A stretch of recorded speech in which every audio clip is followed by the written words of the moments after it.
Okay, Hear ye, hear ye. 7 o'clock. I call the meeting to order with Pledge of Allegiance.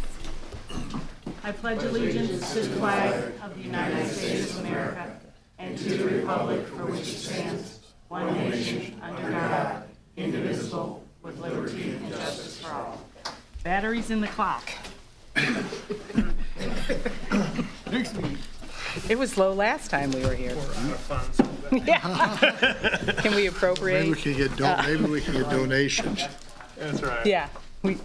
Okay, roll call, please. Kelsey? Giovanini, Here. Barr, Here. Gill, Here.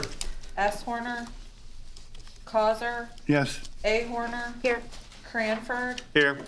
Bradshaw, Howard. Here. Willie. Here. Thank you. Being that it's the first meeting of the month, I will call the Civic Center Authority to order, and with there being no business, I will conclude that meeting and move on to the consent agenda.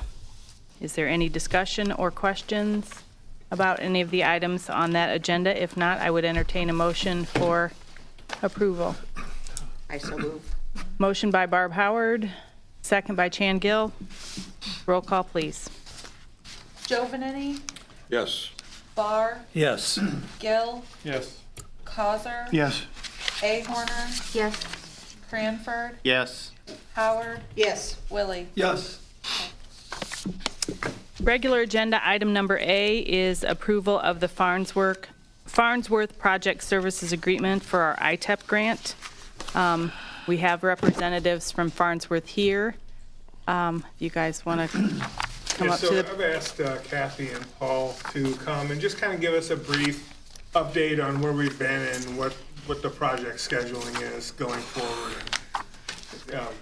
It's been a project since late 2020, and so an update's not a bad thing for the council.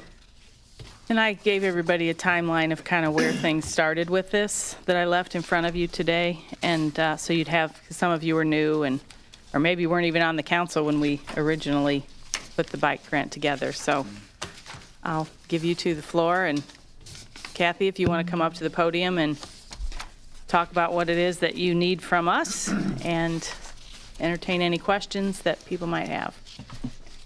Hello, my name is Kathy Mulvey with Farnsworth Group. And I put together a little timeline here on my paper. Not prepared to necessarily hand it out to everyone, but I can certainly follow up after this meeting if need be. It was in November of 2020 that the city submitted the ITEP application to IDOT. It was shortly after that, June of 2021, that the city was awarded ITEP funds. And the funds were for construction of an off-road trail along the what's now a ComEd corridor, as well as other on-road facilities throughout the city. And I'll just read right down through here. So in 2023 is when we were able to formulate an agreement with IDOT for the phase 1, which is the planning portion of the project, and submitted that. And there was a gap in time there because it had to go through the QBS process with IDOT. So there's a formal selection process that IDOT has to have with those ITEP funds. Yeah, so that was in 2023. And then upon a kickoff meeting with the IDOT, there was coordination with the city, and ultimately we had a project open house in 2024. And coming out of that open house, we had some really good feedback from the community about what they wanted to see for the trail. And so taking those that feedback into consideration, the city kind of modified the scope a little bit, and we sent a scope request to IDOT. We're still waiting for IDOT to formally approve that scope request. And once that scope request is done, then the cultural clearances from IDOT can be completed, and the phase 1 planning can officially be signed off and completed by the state. And then we can go into the phase 2 planning for the project. So that's kind of where we're at right now. I just wanted to note, on the timeline, in your packet, it shows the schedule for a November 2026 letting ultimately for the project. And that's kind of in line with what we were estimating at the beginning of the project. At the beginning of the project, I was estimating a September 2026 completion of the design for the project. So we're still like in line overall with the project. IDOT did move funding from the feds to the state, so that should accelerate the phase 2 review process for the project. So that sets us up for majority of construction happening in 2027 construction season. So that's an update of the project.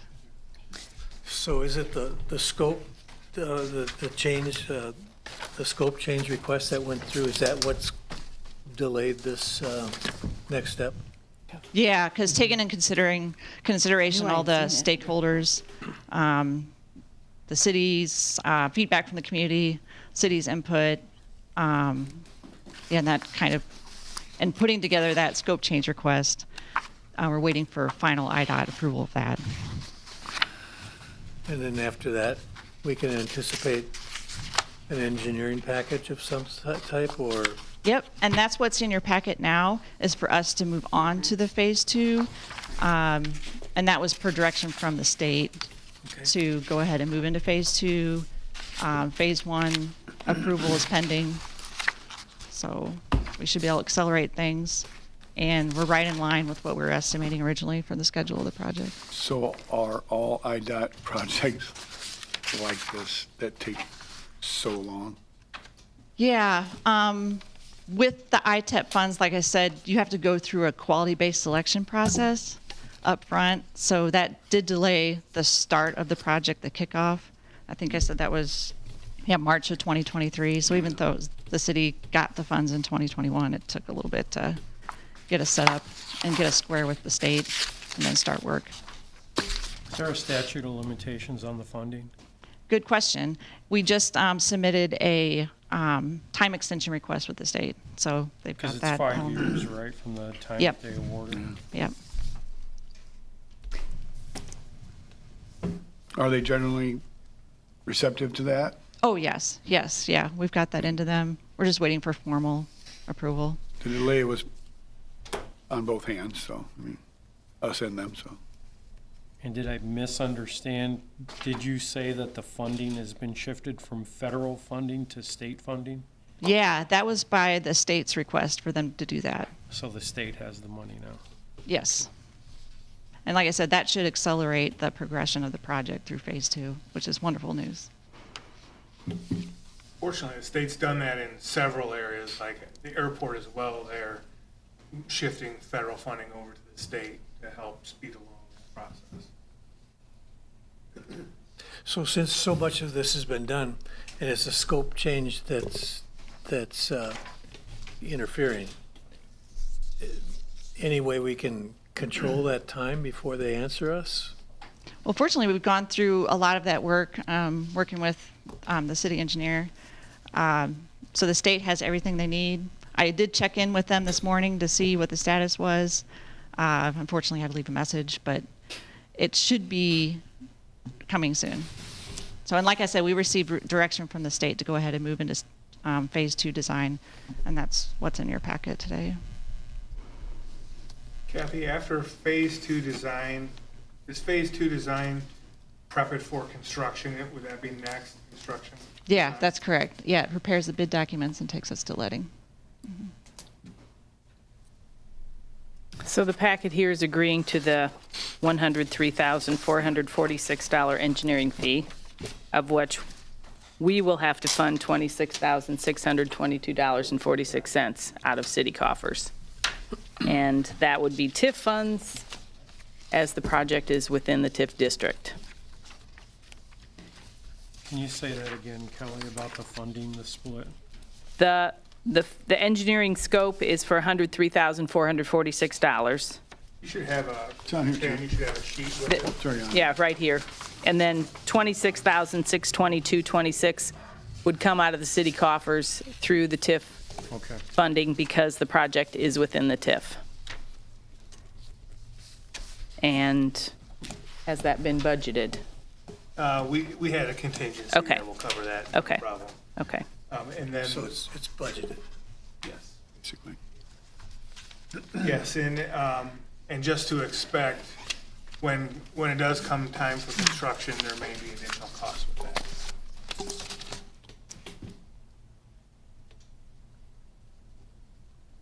I think the general aggravation has just been that it's taking so long to get what seems to be nowhere.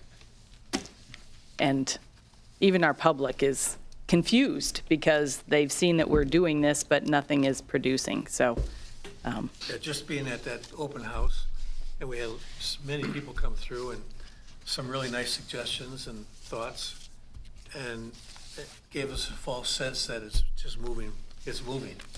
If I can add, and one of the things with the open house, we got a lot of good feedback, like Kathy said, and because of that feedback, we talked to the city, we kind of went back to the drawing board, and that is that scope change, because there were components of that caused the city to rethink how the route would go. There was also a component, originally the plan had included using Aurora Street, and there was a prolonged discussion, I believe, between the city and the township, Right. which did not bear fruit.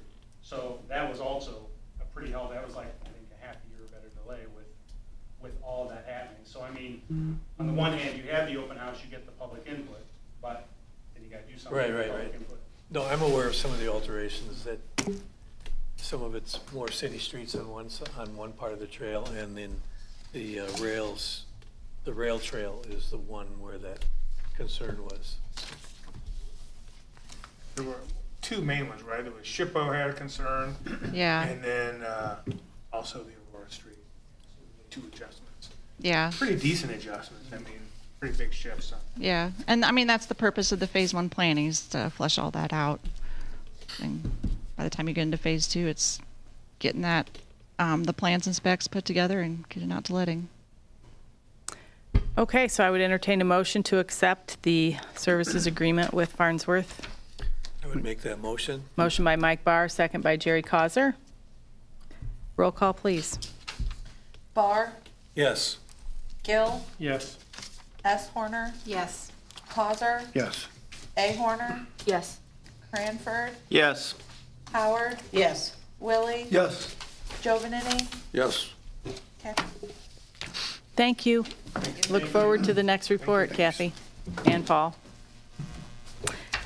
Item B, the lease agreement with the Route 66 Association at the old fire station. I'll turn that over to Mr. Wilford. Yep, sure. So this agreement, we've noticed that our agreement with the Route 66 Association was well expired, and we felt like we wanted to just codify that and make sure both the association and the city were secure heading into the 100th anniversary and beyond. And so I started with Mr. Willie, and I spoke with Dwight Cannon with the Route 66 Association, and we took a look at our last agreement. A number of things had happened since then, so our last agreement, they were still going to get a 501c3, which they've already obtained. And it was interesting that there was still some plans on what we were gonna do over there that have already been done. So we put together this agreement. We feel like it's in the best interest of the city to keep 66 Association there, and with the 66 Association to have a home right on the Mother Road. So the term would be 10 years, 10 successive one-year terms unless terminated for cause, and then either party could terminate the lease, delivering notice within 90 days. Some of the specifics that kind of going back through there, initially they weren't ever allowed to sell anything because they didn't have a charitable status, and they don't really sell much for the association anyway, but we didn't want to jeopardize our tax exempt status over there at the building. And so, but now that they're a 501c3, we left it in here, although it's my understanding they don't really sell much of the stuff that They have membership, motor tour fees and membership dues and some cookbooks and some guides. We did sell, I think we were selling some guides up in the gift shop. And neither one of us expect the way things are operating to change. And then no other retail sales will be allowed from the association there. They'll be responsible for ensuring all of their collection. We'll have no responsibility for any loss. They'll be responsible for maintaining liability insurance for their respect to their use of the premises. And they acknowledge that the city reserves the right to display city-owned items. And the agreement shall not be assignable or subject to sublease by Route 66 without the city's approval. I don't think they have any intentions of doing that. And then our obligations that we'll maintain the property in a suitable and safe condition. We'll provide the showcases and cabinetry, which is already there. The city will not charge any fees for admission, which we already do not. And we'll insure the station, which we currently do. We would work with the state of Illinois to provide adequate signage to direct traffic to the Hall of Fame. And a side note to that is our signage along the corridor from 116 West coming up here and within the city is all being reworked right now. It's in process of being branded to our new logo, and I say new, but it's a few years old. But it will be redirecting folks this way. Then also the city will provide free of charge parking over here at this lot, and also the association can use this room for we would provide adequate space for them. They currently do meet here. So, Go ahead. Any questions on it?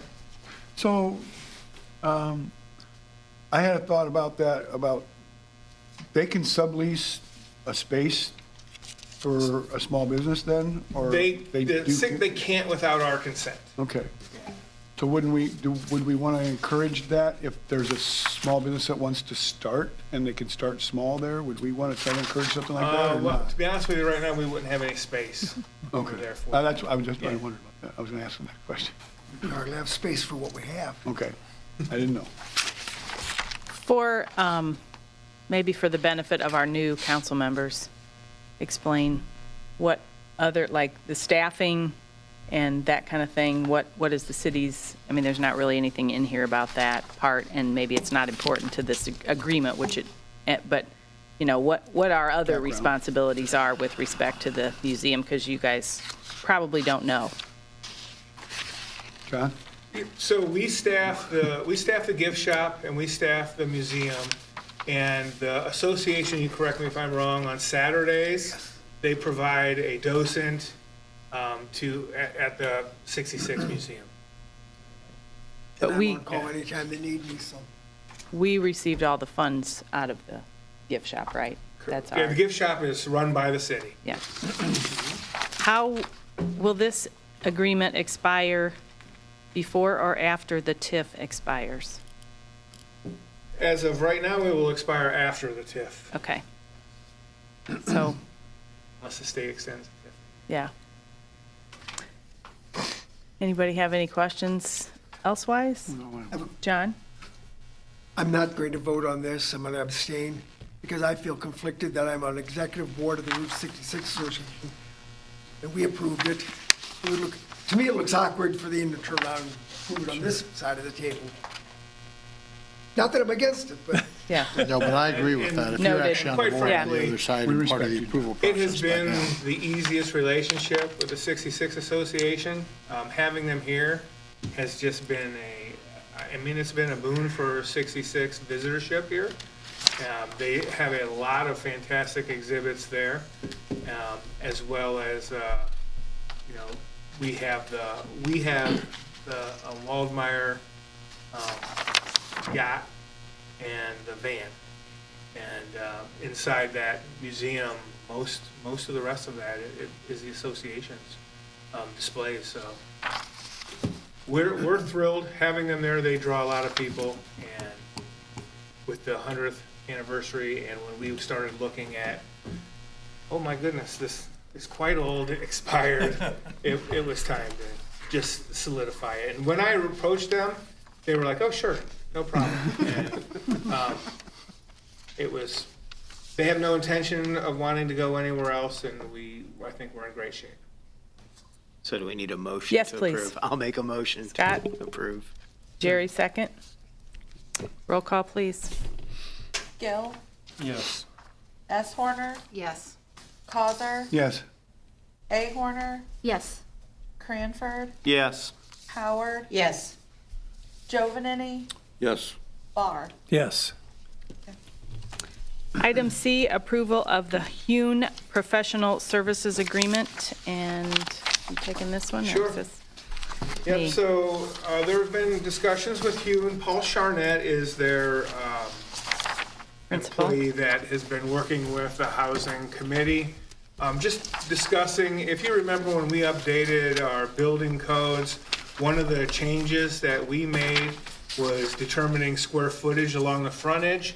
That was at the recommendation that he made to make residential with commercial below it a little more easy to entice people to do.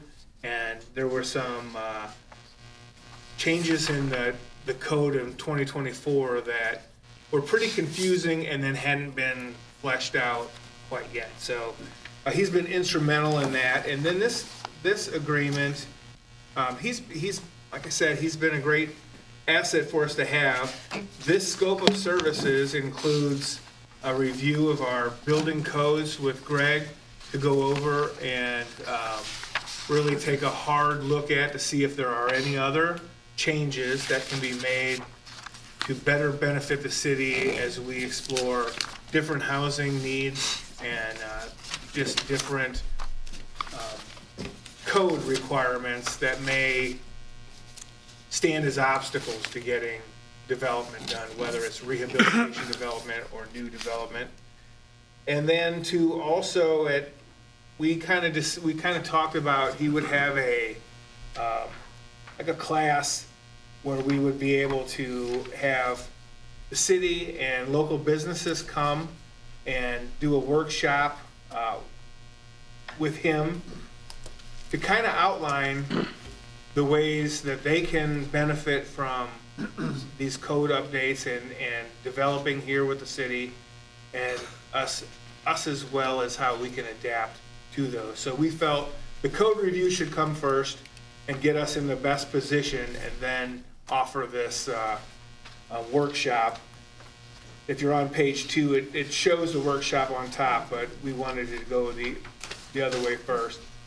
And then be any project-specific code guidance that if something should come up, Greg would have an immediate expert resource with you to discuss this, because this is what he does for a living, is building code reviews and developing for residential. Primarily historical old buildings in downtowns is a big part of his.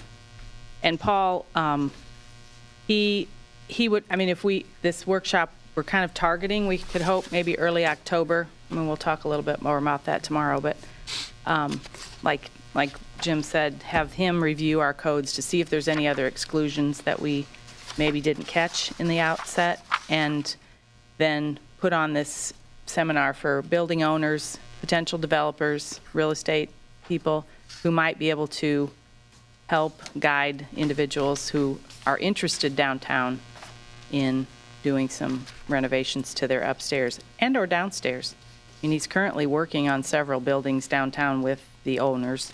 He's the architect for the courthouse right now in their project. So he really likes Pontiac. He knows a lot about what's going on here, and so. That third one that you see on here, just to be clear about that, the project-specific code guidance, that would be, an example would be as if the city were talking to a business and we have a vested stake in seeing them develop. He would become our consultant for that business, and then that charge would be the $350 an hour. And you see there it says, if a contract with a building owner exceeded $7,500, results from those code guidance is we would get a credit of no less than $100 per hour. And as we were talking through this, an easy example of that would be if he was working for us to get Even Glow developed, we felt like that's a big project where that could easily exceed the $7,500. Where And then some. as part of a redevelopment agreement with him as a consultant, that's where that would come in. It'd be project specific and you would be approving those. So we would need a motion to accept the proposal, and then we would move forward with Paul getting started on the process of reviewing the codes. I'd like to make that motion, but I'd just like to say, as a sitting member of the special council on, a special committee on housing, when Paul gave his presentation, it was very enlightening, and it really showed us some really unique ways of getting residencies downtown. And so I'm really confident that this is the right guy. Okay, motion by Barr, second by Barb Howard. Roll call, please. S. Horner, Yes. Causer, Yes. A. Horner, Yes. Cranford, Yes. Howard, Yes. Willie, Yes. Jovanini, Yes. Barr, Yes. Gill. Yes. Just one thing to add on, Paul's relationship developed because of his relationship with Adam Donce at GLC EDC. So Adam's been really instrumental in getting us connected here with Paul. So we're getting some work for our contribution to GLC EDC. Item D, housing study update. Scott, you want to share a little bit? I think the town hall went as well as we could expect. Thank you all for showing up that came. And I actually had a couple people call me during the week that came. They were very interested. I think some may come tomorrow night. So that's great. I think kudos. We did it in less than a year, right? Great job. We were talking 18 months and we've got it done in a year. I hope tomorrow night we should get a look at when we should be getting the proposals from the land bank. Get a better feel for that. Yep, he'll have something for us. Okay, great. I thought he would, and so we should get a look at that. I think that the Hune Professional put the land bank together where we can really make some strides here, like particularly for the Even Glow project when we saw at the seminar you set up, Jim, where they took that one professional building and helped to get a thriving medical practice going. I mean, I think we've got some real upside, so we'll discuss that tomorrow night. But we're moving along. Yeah, I think Amy. Just as an aside, Amy, from, what's? Ida. Bichetti? Ida, her presentation, we're waiting on the report, which should give us a bird's eye view of things that we're looking forward to doing. She has a couple questions for us that we need to get answered in tomorrow's meeting. Yeah. Few things we have to do, or fill in some blanks Yeah. for the report. Adam had some good questions, and so I was kind of asking Adam's questions. Well, why?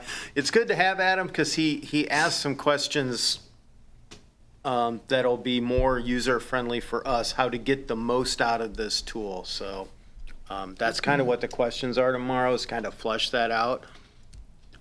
But I don't know if you saw Wasika when we saw their report. It was a great report. And so I think we'll even have ours more fine-tuned. It'll be a really good user-friendly document for us. Very good. Okay, moving on to item E, approval of the printing proposal for the rec center. And I believe Andrew is coming out to share that info.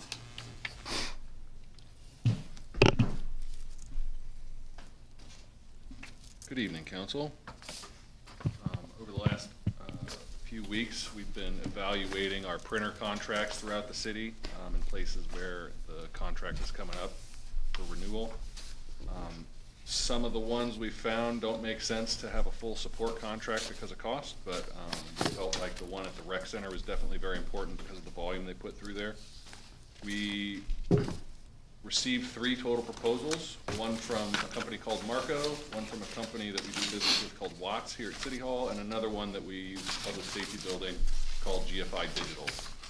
Out of the 3 proposals, Gary and I went over them, and we feel like the Marco one is more aligned with what we've got, what we're used to, and how much we print. They did a pretty thorough analysis of what we print and how often we're doing color and things of that nature. They're the ones that are giving us the most monthly prints versus all the other contracts. They're also the cheapest, and the overage is the cheapest as well. Combine that with Gary's prior business relationship with them, and he's got a good working relationship, so that was our recommendation. They're a new vendor for us, but like I said, Gary's got good experience. Their track record seems good, and the model that they've selected seems to work well for what the rec center is going to do. One of the other proposals didn't include any prints, so it was what they call a per click cost. So you didn't pay necessarily for service every month, but you paid extra on each print job that you did, and that was to the tune of about 3 cents for black and white and 4 cents for color over what we're doing normally. So to not get too into the weeds on that, this definitely looks like the best deal. We're getting the lowest price per print that we're going to be doing, and should last us quite a long time. Are there any questions? And the maintenance is just a phone call away then? Basically? So yeah, they tell us they're going to sign a contract for an 8-hour service level agreement. So 1 hour response time on the phone, 8 hours in person. Yeah. Anybody have any other questions? If not, I'll entertain a motion for the agreement with Marco. Motion by Scott Cranford, second by Sarah Horner. Didn't see it, sorry. Roll call, please. Cosner, Yes. A. Horner, Yes. Cranford, Yes. Howard, Yes. Willie, Yes. Jovenany, Yes. Barr, Yes. Gill, Yes. S. Horner, Yes. Item F, approval of the printing plotter proposal for City Hall. Andrew again has So on that that same info. note, ever since we finalized the budget of this current fiscal year, we've been shopping for a new plotter / scanner for our large format documents here at City Hall. The main project goal is to get all of our paper blueprints and things that are stored downstairs digitized and saved permanently. In order to do that, we were looking for a 36-inch wide scanner that can do roll sheets. So there's not a lot of companies that sell those, specifically with support contracts. So for several months, we were just evaluating direct-to-vendor purchases. And it was looking grim as far as to find a company to support it. I called the 2 other companies that put in quotes for the rec center, GFI Digital and Watts, and both of them declined. They said they would sell us one, but they can't support it. So kind of a weird situation. When we were looking for the rec center contract and we started a conversation with Marco, I asked them if they do large format. They actually do, and they sell the HP printers, which is what I was looking at getting. If we had to buy direct from the distributor, I was just going to get it from HP because of how the HP support system works. But they've got the same service level agreement that they were offering to give us at the rec center for the plotter, which is something we've never had here since I've been here. Anytime that thing breaks, it's broken for weeks until we can get parts or whatever alignments need to be done to it. So it's kind of exciting to be able to have a plotter that's new and supported by somebody that knows how to work on it. And that's why we're bringing this to your attentions for your approval. It's, like I said, difficult to find a company that will even quote them and support them, but Marco has given us a pretty decent quote. When I price checked the unit, it was cheaper from their quote than you could buy from HP themselves directly. The only way you're getting it any cheaper is to buy it used. It's my understanding this is a brand new unit we will be getting with a support contract on a 4-hour service level agreement. There is one nuance to that that's a little bit new for us in that they don't charge on a color copy. because it comes out of a roll. So you actually pay based upon the percentage of color on the paper and the percentage of ink on the paper itself. So they categorize 3 different A, B, C, and D based on how much color is in there. So a simple line drawing, like somebody like Brian might print off, which is just lines and text, is going to be at a lower rate than a full-page printer or poster that we make for the Eagle Theater.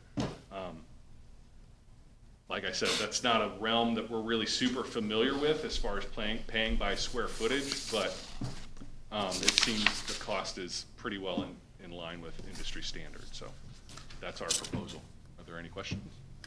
So your recommendation is for the lease option, 60-month term with option B, all-inclusive maintenance plan? That's the idea, yes, ma'am.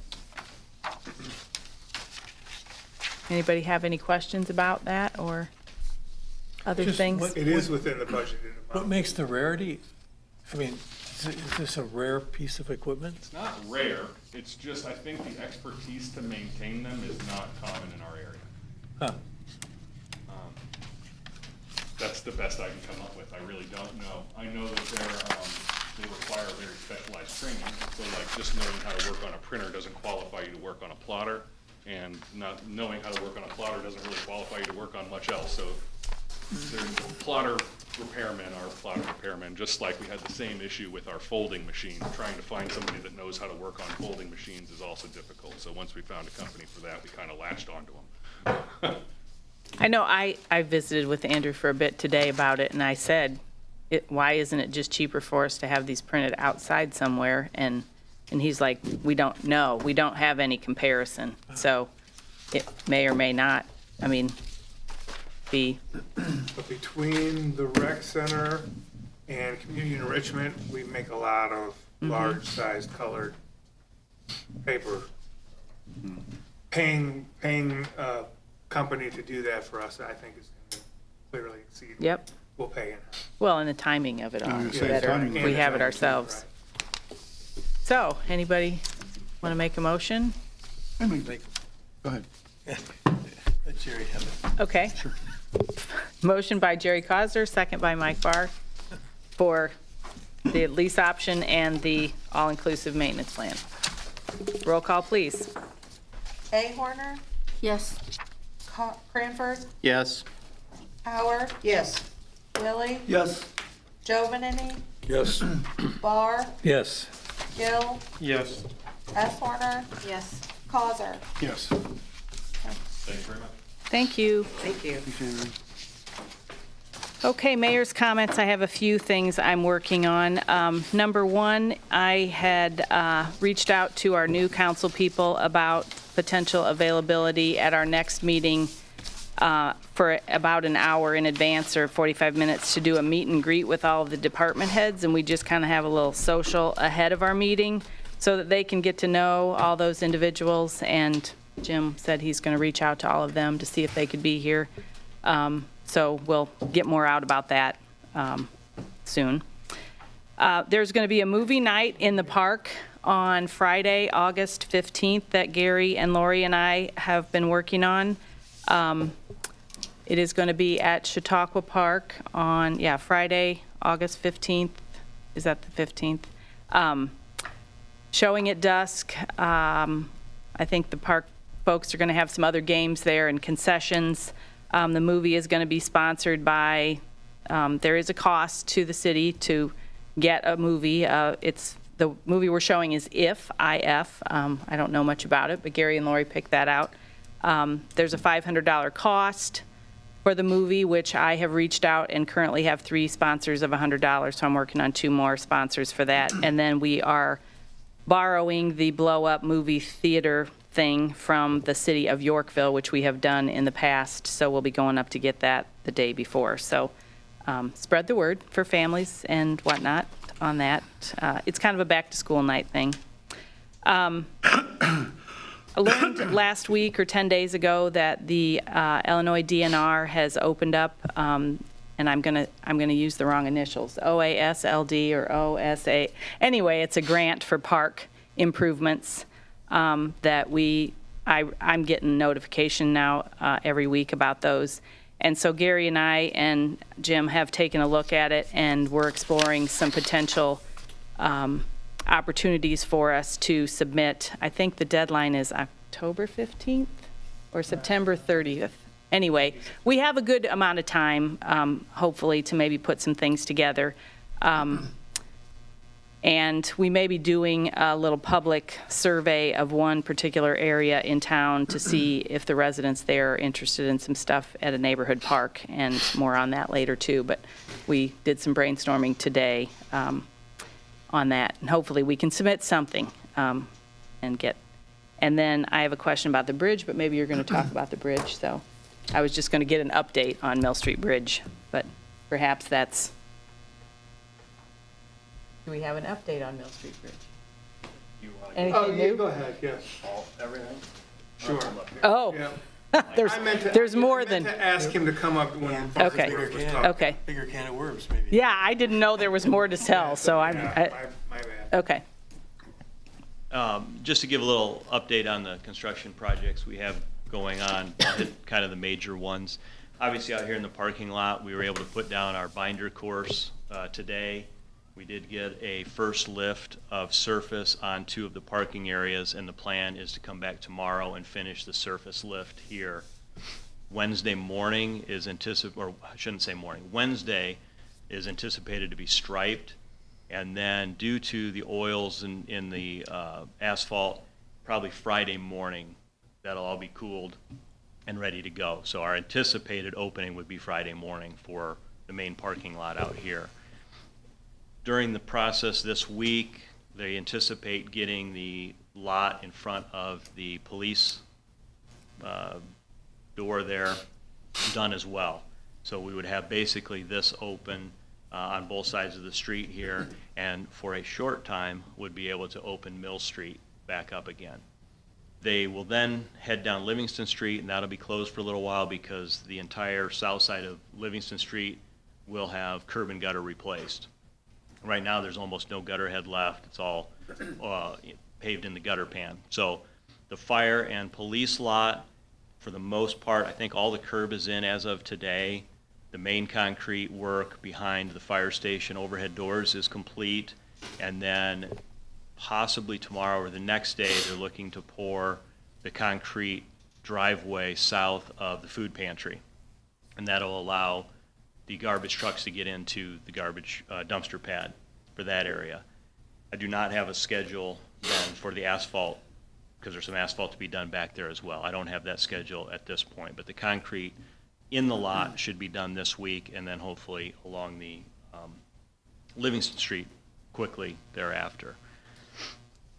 Our sanitary sewer extension, that's out by OSF. It's our lift station that we extended down Ewing Drive and then down 116. All of the force main is in and complete. We're still waiting on some valves to come in for the station itself. Because of rock, we were already going to be 22, 24 feet deep. Because of some rock, we had to lower that. Because of the nature of the drilling that's going to happen, we could not keep a sanitary sewer on grade with the rock. We were basically at the top of the rock level, and that would bounce. And obviously with a gravity main, we can't have that. So to get the grades we needed, we had to go into the rock. So the excavation there is probably going to be about 35 feet deep by the time we get to the bottom and get the base and get the wet well set. So we don't want to have that excavation open any longer than we have to, because it's a very serious excavation and a lot of risk involved there. So proper shoring and everything, we don't want to have that in place any longer than we need to. So that'll come in a little bit later in the fall when we get our valves in and some of the other equipment that'll take place for that. So that's on hold a little bit right now. Our sidewalk project, we are almost complete. We've got 2 ADA ramps at Fell Park and 1 across the street to be completed, and a little stretch of sidewalk there along Court Street. So that is nearing completion. And then our HMA project, so that includes the Mill Street Bridge. This morning we were able to pour our partial and full depth patches there. When we removed the surface a couple of weeks ago, we go and we chain that. It's an actual chain. I think you saw that on Facebook. Kelly took a picture of that. So you listen for difference in the sound, and you're finding hollow spots in the concrete or areas that have begun to spall. So we did that, and we found a number of patch areas. We marked all those out, and they've been jackhammering those out over the last week or so. Those were all completed. This morning, we were able to get the concrete patched back in. So it'll be about a week probably for that all to set up before we really get traffic back on the bridge. So the bridge itself, we won't have any traffic, construction traffic for a while. They are still jackhammering out for the expansion joints. On the south side is where they are now. I did see this morning that we've broken through on the back abutment wall, so you can see down to the river through that now, and they've got part of that expansion joint out. They were going to continue to work on that for a few days. There's probably a day or two this week where no one will be there. It's just part of the construction process because we can't damage that new concrete. And then they'll move to the north expansion joint. And talking with their foreman, they're looking, once the expansion joints are replaced, they'll have to put down a waterproof membrane and then resurface the bridge. So they're anticipating about 3 weeks for completion of the bridge. So it'll be about 3 more weeks for the bridge to be closed there.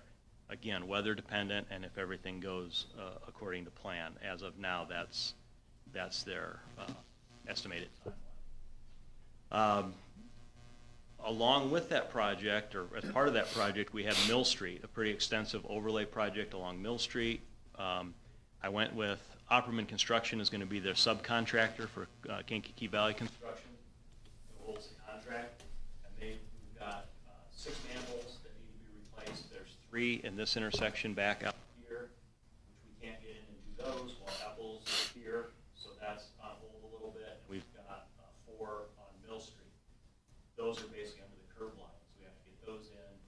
Those are being manufactured right now. I do not know when those will be delivered, but I think it's going to be fairly soon.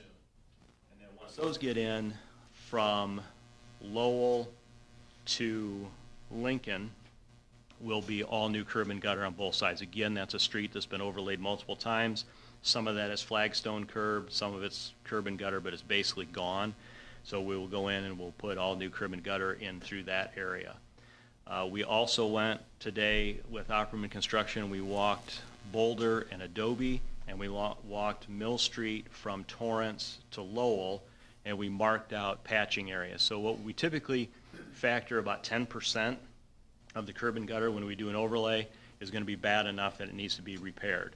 So we went and marked those areas. We marked some ADA ramps that are not up to current specifications, which by law we have to, if we do an overlay, they consider it touching the ramp. So once you touch it, you have to get it up to speed. So we've got marked those out to get those done today.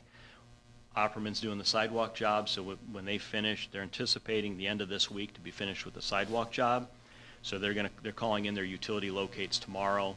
They're hoping then by the beginning of the week they will start. I don't know if it'll be on Mill or it'll be on Adobe and Boulder, but those 2 areas they'll start doing their small patches. And they might be 6 feet long, 10 feet long. They won't be real big. And then we'll get the manholes in, get the curb in, and then KVCC will come in and overlay. We also have curb back here in front of the school, and that's just part of it. So that's part of the project as well. I don't have a date on when that's going to happen, but again, with Apple here, we've got manholes to go. It will disrupt school traffic. There's just no way around that. And if you remember, we have Rebuild Illinois funds.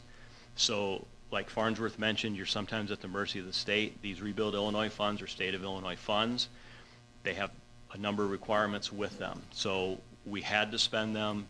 We had to have the contract in place before July 1. And it was a back and forth process with the state to get this approved. So it's just the nature of the timing. And I know we try with the schools, and we do try, but the other part is the contractors. And these contractors work pretty much from March till December. And they work around schools all the time. So we get them when we can get them, and we get the money when we can get it. And unfortunately, we'll get one done and we'll start another. But sometimes that's just the nature of the beast. So I think I've hit all the highlights of what we've got going on right now. If you have any questions, I would entertain that. How long would the Lowell to the patchwork and that And when you do the curb and gutter, how long will the street be closed, or will it be closed? It will not be closed. What we will do for the patchwork, the patches, it won't be closed. We'll just have small areas that, on Mill Street, it's wide enough down at that end. We may have to have some cones or some bollards that'll maybe shift traffic a little bit, but we'll keep that open. When we're in Boulder and Adobe, obviously the traffic is much less out there than it will be on Mill Street. And again, we'll keep that open. It may be one lane, from time to time when the concrete truck is there and the guys are working. But that'll be open.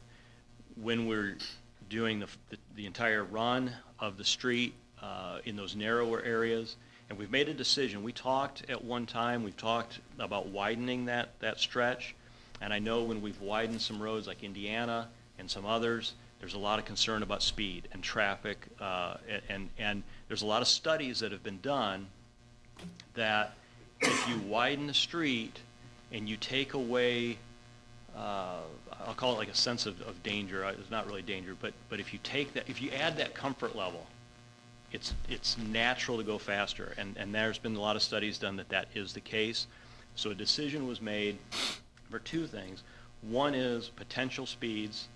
Through Mill Street, we felt it was better to keep that narrow as it is and not run that risk of having higher speeds through that area. The other thing is every foot wider you go adds cost to a project. So why have, it works now, why add 2 more or 4 more feet of pavement? So that's kind of the two main reasons. So, but that is narrower. And it will be a little trickier, but we'll use one lane roads and flaggers and some of that. We do not sometimes things come up and we do have to close it, but we don't anticipate that being closed, and maybe for short term. I wondered about the widening when you were talking about it a while back. And like, man, there's a lot of utilities right on the curbing on the street, especially that area. Yeah, there are, and the one, we could ask the utilities to move, and they would be obligated to move, but that also adds probably a year to our project. So I guess that's a third reason maybe why we have stuck with what we did. But we will do our best to keep that open as much as possible. Yeah. Anything else? Thank you. I got more than I asked for. Yeah, But big task. all good information. Thank you. Improvements take inconvenience. City council comments? Anyone Yeah, I have one. Sunday, we were out at the golf course. Me and Jen got paired with 2 young men from Bloomington. These guys are good. My gosh. But I just want to share, I sent something to Shannon and just say they loved the course. They could not believe how well maintained it was. They loved the food at the 9th hole that was going on out there. That was really cool. And they just said for the price and everything, it was amazing. So, it's nice to hear. So I just wanted to let the staff know, and Jim, good day. John? Does anybody know if there's a plan B for the parade if the bridge isn't open? Deb says she doesn't want to she says there is no way to have Plan B. Looks like Vermillion Street to water, right? I mean, what else would you do? Main Street would have to be Plan B. Yeah. We would just, And then turn on water. we would just run them up water, right? Yeah. Staging would be the biggest. Staging issue, is what she's worried Yeah. about. Yeah, although they could still stage where they're at and then just run. Brian's going to help out here. Well, I can't speak for the contractor at this time. However, they have been very accommodating. Jim Melvin has had concern with the flowers on the bridge, and they've been accommodating to let them up there and get those watered.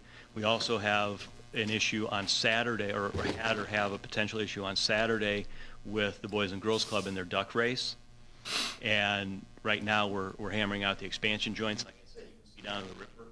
So the contractor for that event is accommodating us by putting steel plates over there so that we can get the ducks up there and get those dumped. So I can't speak to what they are able or will be able to do, but those types of things are ongoing conversations when I'm out there. I know it looks like I'm just standing around, but those are the type of things that we discuss all the time. What is your schedule? How can we do this? What is this? What are we going to do in these situations? So again, I'm not going to guarantee anything that it'll be open, but they're saying 3 weeks, I think it's parade's in 4. We will do our best to, so. And I can testify to, I mean, we were talking about that the day I was with Brian out there is, all the logistics, so they know. The only question I have goes back to our old friends on 807 Catherine Street. Well, I haven't heard anything new about this to week. the stage of having the formal write-up, and if they don't do it, we do it and put a lien and move on. I 'Cause don't, nothing's happened. I And I had, don't know if Greg is at that point. Has he done that yet or not? I had hoped so, but I haven't seen anything. It didn't come to me until it's ready to go to Right, court. yeah, we talked about getting that whole abatement going again. has she called you? I thought she would be here tonight. I see it every day, Yeah, so. she's been in Well, contact with me, and I expected her I here reminded tonight. the owner's attorney about it, but, as attorneys, we tell people to do stuff, they don't always do it. Part of life. That's right. We can advise, but, lead a horse to water sort of thing, right? Anybody else? Yeah, I discussed it with Jim earlier. Since the Mill Street Bridge has been closed, South Street and Henry Henry. Street have both become superhighways. And for some reason, the speed limit has increased on these streets because they're mad because they can't make the bridge. Only thing I can think of. We have, especially on South Street, multiple children that play in the street on both ends. They're coming off of Mill Street and they're coming off of Vermillion, and they're coming off of the side streets when they realize they see the sign. They come off a block early, and they'll come through the yield signs and just whip through, and it's just scary. I mean, the kids are playing in the side streets. The kids are playing. There's no place for them to play. And when there's traffic coming at 30 miles an hour when it should be 25 or less, because you're in a residential area on a narrow street, I wish people would just start paying attention. I played in that side street when I was a kid all the time at my grandparents'. My kids did too. Popping tar bubbles. We had more fun out there doing that, I'm sorry. Did you ever do it on telephone poles? I digress. Anyone else? Okay, city administrator comments. First off, we need to have a public properties committee meeting, shooting for next week. We're And doing it tomorrow. looking at Wednesday or later. I can do Wednesday. And I can do Tuesday or Wednesday. public properties is Causer, Cranford, Giovanini, Horner, Anna, and Gill. Tuesdays would work best for me, but I can do Wednesday. I am gone Monday and Tuesday, so Okay. Wednesday through Thursday would be best for me. What time would we start? Typically, we've started at 5:30, 6, somewhere in that area. I don't think I'm available on Wednesday, but I can double check what time my event's starting. Anybody else have a conflict? Wide open. 5:30? Wednesday, 5:30? Do we have enough people? On the Sorry. 13th, right? Yep, that would be. Okay. I can do Wednesday if I free. Is it me or her? Me. It's you? Oh. Am I on It's- that one? Public properties, no, it's Anna. Okay, perfect. Never mind on me. All right, we're all That set. works out. Jan, you're good We're with all that? set. Okay. Oh, I forgot to ask. Okay. Okay. I'll get that scheduled. Some good news. Greg and I had a meeting with a gentleman from Blink Marketing. And just to give you a quick update on them, they are a company logo supplier. The type of things that they do mainly large bulk numbers. So they're going to have a retail component at Kmart at the Kmart building, but he wanted to make it clear that their main business is not like what the general store does. Like they do like Denny's corporate-wide type of things. And so but he did tell me that I could let you guys know that they did sign a 10-year lease out there. So they should be out there for some time. So that's good news for that building that we'll have an anchor out there. Yeah. And they're working with Greg on the interior permits and all that stuff right now. They be hiring? Yeah. So he did say that they'll have 2 employees. And then if things start, this will be like their Midwest area distribution point and retail here. And he said that their closest one to us, I think, is Franklin, Tennessee. And he did say, just so you know, like, they do have companies that will come there and pick up their large orders. And so for those types of things, all that sales tax is here. Otherwise, if it's like online, sales tax is point of delivery. So if you lived in Iowa or whatever, they would get a sales tax, not locally here. But if you pick it up here, then the city gets the sales tax for it. So good news for that. Building. Anything's better than an empty He building. did say that they hoped by the end of the month to have property moved over there, and that they're gonna work the whole front of that building over, and then their main business trucks will be semis, and they'll be using the loading docks in the back like Kmart did. So that will be the bulk of their type of stuff. So Kyle is his name, and he's from Paxton, so he's aware of this area. He's the reason why they ended up here, because he knew of that building and knew of an opportunity for Blink to expand, because they've been looking to get to the Chicago market, and they felt this was their best option.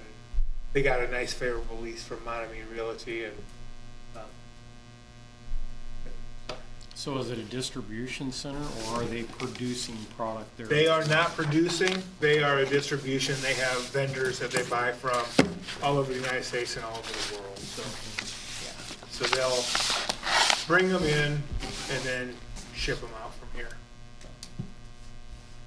But he did say that they intend to have like a 1,500 square foot retail store loaded with 66 items and just other things that, and they were open to anything like community enrichment had or Parks and Rec needed, those types of things. What's Kyle's last name, do you know? Yeah, I was gonna tell you that, but it's on my card and now I can't. Earring. Earring? Yeah, he's related to, he said, some of the cripples. Oh, okay. I know them. Yep. And that's all I have. Public comment, Michelle?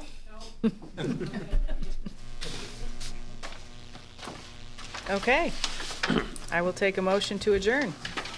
Frank? Second. And second by Scott. Roll call no. All in favor? Aye. Your meet and greets meeting.